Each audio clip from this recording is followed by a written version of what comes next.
పెళ్లి చేసుకోవడం మీకు ఇష్టమేనా? ఇష్టమే. నేను మీకు నా గురించి చెప్పాలి. విన్నాక అప్పుడు చెప్పండి నన్ను పెళ్లి చేసుకుంటారో లేదో. మాకు సొంత ఇల్లు లేదు, రెంటుకుంటున్నాం. నన్ను చేసుకుంటే మీరు కూడా రెంటింట్లో ఉండాల్సి వస్తుంది. ఫ్యూచర్లో కూడా ఇల్లు కొంటానో లేదో తెలియదు. ఎందుకంటే అమ్మ, నాన్న, చెల్లి, తమ్ముడు వీళ్ళందరి బాధ్యత నా మీద ఉంది. ఏ అమ్మాయికైనా పెళ్లి గురించి ఎన్నో కలలుంటాయి. మరి నేను ఆ కలలు తీర్చొచ్చు, తీర్చకపోవచ్చు.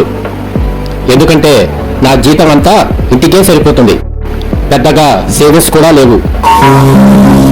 నన్ను చేసుకుంటే నా భార్య కూడా నాలానే అడ్జస్ట్ అయి ఉండాలి. నా అన్ని బాధలు తనను పడనివ్వను, కానీ కొన్ని ఇబ్బందులు మాత్రం తప్పవు, పడాలి. ఇదండి నా స్టోరీ. ఇప్పుడు చెప్పండి, నన్ను పెళ్లి చేసుకుంటారా?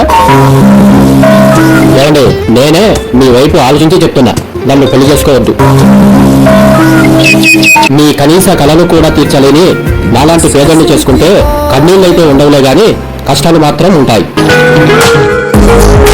ఇంత అందమైన మంచి అమ్మాయికి నేను నచ్చటం నా అదృష్టం.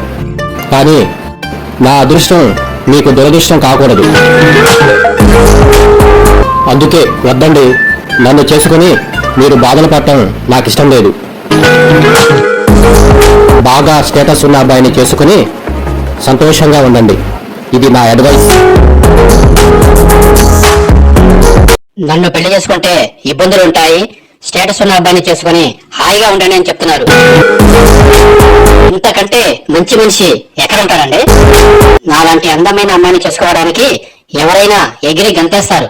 ఎన్ని అబద్ధాలు ఆడైనా సరే సొంతం చేసుకోవాలనుకుంటారు. కానీ మీరు నా జీవితం అందంగా ఉండాలని కోరుకుంటున్నారు. నేనంటే ఇష్టమున్నా నా ఫ్యూచర్ కోసం ఆ ఇష్టాన్ని మనసులోనే దాచుకున్నారు. ఇంత మంచి మనసు ఉన్న మనిషిని ఎవరైనా వదులుకుంటారా? చూడండి, ఏ అమ్మాయి అయినా కోరుకునేది మనసున్న వాణ్ణి, డబ్బున్న వాణ్ణి కాదు. ఇలాంటి మంచి మనిషిని చేసుకుంటే కష్టాలు కూడా కర్పూరంలా కరిగిపోతాయి. అయినా మీరెందుకు అలా ఆలోచిస్తున్నారు? మీ జీతం మొత్తం ఇంటికి సరిపోతే పోనీయండి. మరి నా జీతం ఉంది కదా, కొంత సేవ్ చేసుకుందాం, కొంత ఇంట్లో కావాల్సిన ఫర్నిచర్ కొనుక్కుందాం, మిగిలింది ఎంజాయ్ చేద్దాం. ఇంకా కష్టాలు ఎట్లా ఉంటాయి? అన్ని సుఖాలేగా బాబు. ఇంకేం ఆలోచించకుండా ఇంట్లో చెప్పేయండి నాకు ఈ పెళ్లి ఇష్టమని. I love you so much mister Fayaz.